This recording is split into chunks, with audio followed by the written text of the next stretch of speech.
And it's Workin' Wednesday, and this morning we're joined by Michael Zientek, the chairman of the board for the Greater Albuquerque Chamber of Commerce. Good morning, Michael. Thanks so much for being with us. Great to be here. Thanks. And we wanted to talk to Michael about jobs, because we've had a lot of news lately about jobs in the metro area. And earlier this week, Comcast announced that it is laying off 160 employees over the next few months. So is that a signal about the general economy in Albuquerque right now? Well, right now, I would have to say that we're holding our own. Certainly, it's a difficult job market out there across the entire country.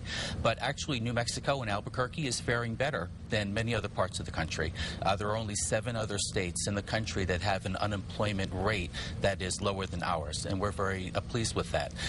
As we think about the Comcast jobs, those are jobs that are moving to Denver, but we have to keep in mind at the same time, Hewlett-Packard is bringing in 600 jobs into Rio Rancho. So we'll continue to see a balance of shifts, but overall, with the strong base of federal government jobs that we have in the state, actually we're pretty much holding our own compared to other states. And so obviously, thanks for the federal government and the state government, things aren't too bad here in New Mexico. Exactly. Okay, very good. You know, another area of disappointing news that we had recently was the GE engine factory in the South Valley that is going to close, and those type of local jobs are very difficult to replace. They are, and the aviation industry in particular has had a difficult time. We know that. Fortunately, a very large percentage of those GE employees will be getting retirement packages. So we hope at least that they'll be financially secure as they're looking for a new job, hopefully here in the Valley.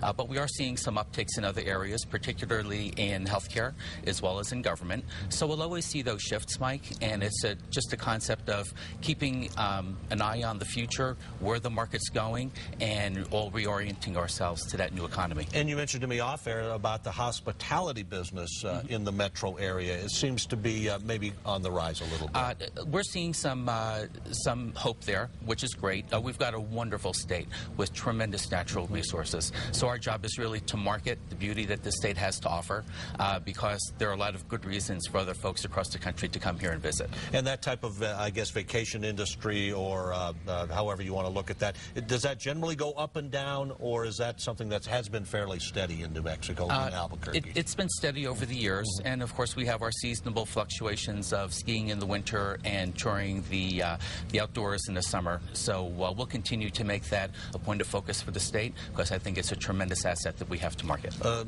moment ago we talked a little bit about the aviation industry, and of course we're all hopeful that Eclipse will come out of this bankruptcy in some form and return to Albuquerque. Are you hearing anything about that, and if that there might be considerable jobs coming back home? I haven't yet. I've only read a few of the recent articles in the paper.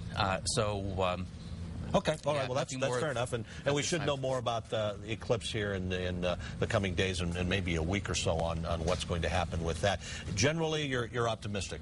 Generally, thanks to the stimulus package, we still have some additional money flowing into the state. I think we have to be careful to not be overly dependent on federal jobs, and I think that's just a call to action to all the business people out there to make sure that we're also creating more jobs in the private sector. All right, very good. It'll take time. Okay, very good. Michael Zientek with the Greater Albuquerque Chamber of Commerce. We appreciate you getting up early this morning. Thank you, Mike. All right, very good. Well, we do have